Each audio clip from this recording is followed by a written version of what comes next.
Class 9, 10 আৰু 12ৰ 25,000ৰো অধিক ছাত্ৰ ছাত্ৰীয়ে এতিয়া জ্ঞান পাণ্ডা এপত শিকি আছে।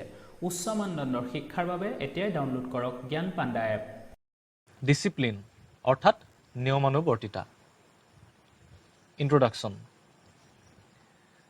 Discipline is the quality of being able to behave and work in a controlled way which involves obeying particular rules or standards. নিয়মানুবর্তিতা মানে হল এক সংযত ৰূপত বা এক নিয়ন্ত্ৰিত ৰূপত কিছুমান নীতি নিয়ম মানি চলি আচৰণ কৰা।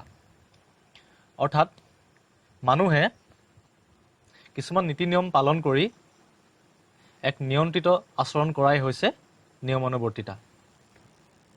গতিকে ইন্ট্ৰোডাকশনটো হৈছে এইটোৱে, আৰু ইন্ট্ৰোডাকশনটো বৰ বেছি দীঘলীয়া কৰিবৰ প্ৰয়োজন নাথাকে, কাৰণ যি বিষয়ৰ ওপৰত আমি ৰচনাখন লিখিম ইন্ট্ৰোডাকশনত তাৰ অকণমান চমু আভাস দিলেই হৈ যায়। গতিকে ইন্ট্ৰোডাকশন আমি ইমান কোনে লিখিম। তাৰপিছত আহিলে ইম্পৰ্টেন্স অফ ডিসিপ্লিন। ডিসিপ্লিনৰ ইম্পৰ্টেন্স বা ডিসিপ্লিনৰ প্ৰয়োজনীয়তা। Discipline is of supreme importance. নিয়মানুবৰ্তিতা এক অতি গুৰুত্বপূৰ্ণ। We need discipline in almost everywhere in life.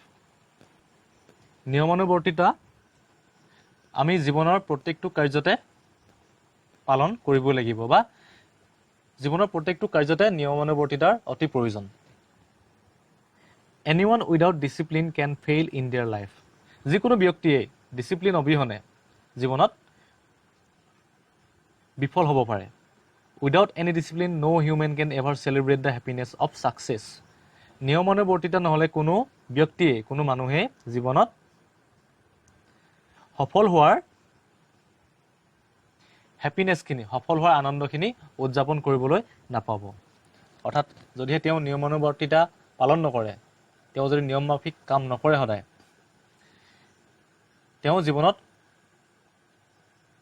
সফলতা লাভ কৰাৰ যি আনন্দ সেই আনন্দ তেওঁ উপভোগ কৰিবলৈ নাপাব। In a playground, players need to be disciplined to win a match. এখন খেলপথাৰত খেলুৱৈসকলে সদায় ডিসিপ্লিন পালন কৰিব লাগিব যদিহে তেওঁলোকে খেলখনত বিজয় সাব্যস্ত কৰিবলৈ বিচাৰিছে। Soldiers cannot fight a battle without following discipline. সৈন্যসকলে নিয়মানুবৰ্তিতা পালন নকৰিলে এখন যুদ্ধত কেতিয়াও জয়ী হ'ব নোৱাৰে।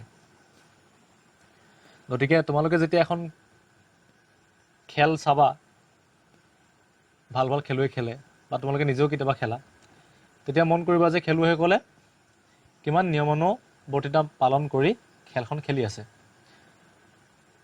আৰু জয়ী হ'বলৈ হ'লে তেওঁলোকে সেই বিশেষ নীতি নিয়মখিনি পালন কৰিবই লাগিব। বা যুদ্ধ ক্ষেত্ৰত যদি সৈন্যসকলে সেই নীতি নিয়মখিনি পালন নকৰে, যিখিনি নীতি নিয়ম তেওঁলোকে পালন কৰিব লাগিব এখন যুদ্ধ ক্ষেত্ৰত, তেনেহ'লে তেওঁলোক কেতিয়াও বিজয় হ'ব নোৱাৰে।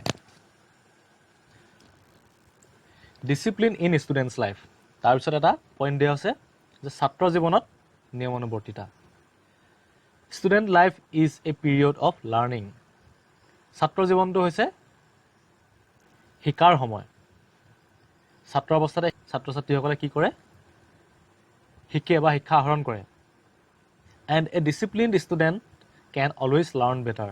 আৰু যিজন ছাত্ৰই নিয়মানুবৰ্তিতা পালন কৰি শিকে, তেওঁ সদায় আনতকৈ ভালদৰে শিকিব পাৰে। A student can't make full use of time and get success if he or she doesn't follow discipline. এজন ষ্টুডেণ্টে, এজন ছাত্ৰ বা এগৰাকী ছাত্ৰীয়ে কেতিয়াও জীৱনত সফল হ'ব নোৱাৰে যদিহে তেওঁ ডিসিপ্লিন ফলো নকৰে, যদিহে তেওঁ নিয়মানুবৰ্তিতা পালন নকৰে। It is necessary that every child is taught discipline at school and home so that they grow up into responsible members of the community. এইটো অতি প্ৰয়োজনীয়, নেচেচাৰী মানে প্ৰয়োজনীয়, যে প্ৰত্যেকটো ষ্টুডেণ্টক, প্ৰত্যেকটো শিশুকে ডিসিপ্লিন শিকাব লাগে। নিয়মানুবৰ্তিতা প্ৰত্যেকটো শিশুক শিকাব লাগে, যাতে তেওঁ ডাঙৰ হৈ এজন ৰেছপন্সিবল মেম্বাৰ হ'ব পাৰে, সমাজৰ এজন দায়িত্বশীল ব্যক্তি হ'ব পাৰে। গতিকে সমাজৰ এজন দায়িত্বশীল ব্যক্তি হ'বৰ বাবে ডাঙৰ হৈ যদি সেই ব্যক্তিজনে সমাজৰ এজন দায়িত্বশীল ব্যক্তি হ'ব বিচাৰিছে তেনেহ'লে তেওঁ সৰুৰ পৰাই নিয়মানুৱৰ্তিতা পালন কৰিব লাগিব আৰু তাৰ বাবে সৰুৰ পৰাই ডাঙৰসকলে শিশুসকলক নিয়মানুৱৰ্তিতা শিকোৱাটো অতি প্ৰয়োজনীয়। তাৰপিছত অন্য এটা পইণ্ট দিয়া হৈছে ডিচিপ্লিন ইন দ্য ছ'চাইটি, সমাজত নিয়মানুৱৰ্তিতা। Discipline in a society means that all members follow certain defined rules and regulations. সমাজত ডিচিপ্লিন নিয়মানুৱৰ্তিতা ইয়াৰ অৰ্থটো হ'ল যে প্ৰত্যেক মানুহে সমাজত কিছুমান বিশেষ নীতি নিয়ম পালন কৰি চলিব। যেতিয়া আমি এখন সমাজত বাস কৰোঁ গতিকে সেই সমাজৰ কিছুমান নীতি নিয়ম আমি পালন কৰি চলিবই লাগিব। যদি সেইবিলাক আমি পালন নকৰোঁ তেনেহ'লে কি হ'ব? সেইখন সমাজ কেতিয়াও ভাল হৈ নাথাকে। People always need to follow discipline while driving in the street, walking on the footpath, using public properties and national resources.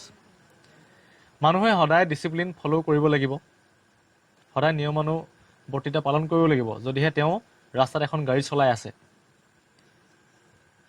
গতিকে আমাৰ ইণ্ডিয়াত কি হয়? গাড়ী চলালে সদায় বাওঁফালে চলাব লাগিব। যদি তেওঁ সোঁফালে চলাই যায়, নীতি নিয়ম পালন নকৰি তেওঁ যদি সোঁফালে চলাই যায় তেনেহ'লে নিশ্চয় গণ্ডগোল হ'বই। গতিকে গাড়ীখন চলাওঁতে সদায় যিখিনি নীতি নিয়ম সেইখিনি পালন কৰিব লাগিব। ৰাস্তাত খোজকাঢ়ি যাওঁতে নিজৰ নীতি নিয়ম পালন কৰি যাব লাগিব। Using public properties and national resources, ৰাজহুৱা সম্পত্তি বা ৰাষ্ট্ৰীয় সম্পদ এইবিলাক ব্যৱহাৰ কৰোঁতে সদায় আমি নীতি নিয়মসমূহ পালন কৰিব লাগিব। যিখিনি নীতি নিয়ম বান্ধি দিয়া থাকে সেইবিলাক আমি পালন কৰিব লাগিব। A society without the proper discipline encourages the unsocial activities such as violence and bad behavior. এখন সমাজ য'ত কোনো ডিচিপ্লিন নাথাকে, য'ত উপযুক্ত নিয়মানুৱৰ্তিতা নাথাকে, তাত কি হয়? সেইখন সমাজত আনছ'চিয়েল এক্টিভিটিজ বেছি হয়, অসামাজিক কাৰ্য বৃদ্ধি পায়, তাত আইন ভংগ বেছি হয়, তাত বেয়া ব্যৱহাৰ কৰা মানুহৰ সংখ্যা বৃদ্ধি হয়। গতিকে যদি এখন সমাজত নীতি নিয়ম নাথাকে তাত কি হয়? অসামাজিক কাৰ্যকলাপ বৃদ্ধি পায়। A nation cannot progress without the law abiding disciplined citizens. এখন দেশ কেতিয়াও আগবাঢ়ি যাব নোৱাৰে যদিহে তাৰ ব্যক্তিসকলে নীতি নিয়ম পালন কৰি নচলে, নিয়মানুৱৰ্তিতা পালন নকৰে। কনক্লুজন, সামৰণি। Discipline is one of the key elements of anyone's life. গতিকে ডিচিপ্লিনক কি বুলি কৈছে? কি এলিমেণ্ট, অৰ্থাৎ নিয়মানুৱৰ্তিতা চাবিকাঠিৰ দৰে, সফলতাৰ চাবিকাঠিৰ দৰে। A person can only be successful if he or she strictly live a disciplined life. এজন ব্যক্তি তেতিয়াহে সফল হ'ব পাৰিব যদিহে তেওঁ কঠোৰভাৱে নিয়মানুৱৰ্তিতা পালন কৰে। It is the bridge between goals and accomplishment. Accomplishment মানে হৈছে কাৰ্যসিদ্ধি কৰা, গোলছ মানে হৈছে উদ্দেশ্য। গতিকে তোমাৰ জীৱনৰ যিটো উদ্দেশ্য আছে, তুমি যি হ'ম বুলি ভাবিছা, তোমাৰ যি লক্ষ্য আছে, গতিকে সেই লক্ষ্যত উপনীত হোৱা আৰু সেই লক্ষ্যত উপনীত হ'বৰ বাবে তুমি যিখিনি কাৰ্য কৰা, এই দুটাৰ মাজত দলঙৰ দৰে কাম কৰে ডিচিপ্লিনে, নিয়মানুৱৰ্তিতাই। অৰ্থাৎ তুমি যদি নিয়মানুৱৰ্তিতা পালন কৰি তুমি নিজৰ কাৰ্য কৰি গৈছা, তোমাৰ এটা উদ্দেশ্য আগত ৰাখি তুমি নিজৰ কাৰ্য নিয়ম পালন কৰি গৈছা, তুমি নিশ্চয় এদিন তোমাৰ লক্ষ্যত উপনীত হ'বাই। গতিকে তোমাৰ এই নীতি নিয়মখিনিয়ে, তোমাৰ ডিচিপ্লিনেই হ'ল তোমাৰ ৰাস্তা বা তোমাৰ সেই দলংখন, যিয়ে তোমাৰ সপোনটোক, তোমাৰ লক্ষ্যটোক আৰু তোমাৰ কাৰ্যখিনিক সংলগ্ন কৰিব, যাৰ ফলত তুমি বা যাৰ দ্বাৰা তুমি তোমাৰ লক্ষ্যত উপনীত হ'ব পাৰিবা। তেনেহ'লে তুমি ডিচিপ্লিনৰ দ্বাৰাহে তোমাৰ লক্ষ্যত উপনীত হ'ব পাৰিবা। গতিকে এইখনেই আছিল আমাৰ ডিচিপ্লিন ৰচনা। তোমালোকে নিশ্চয় বুজি পাইছা। ইয়াৰ পিছত আমি অন্য এখন ৰচনা আলোচনা কৰিম।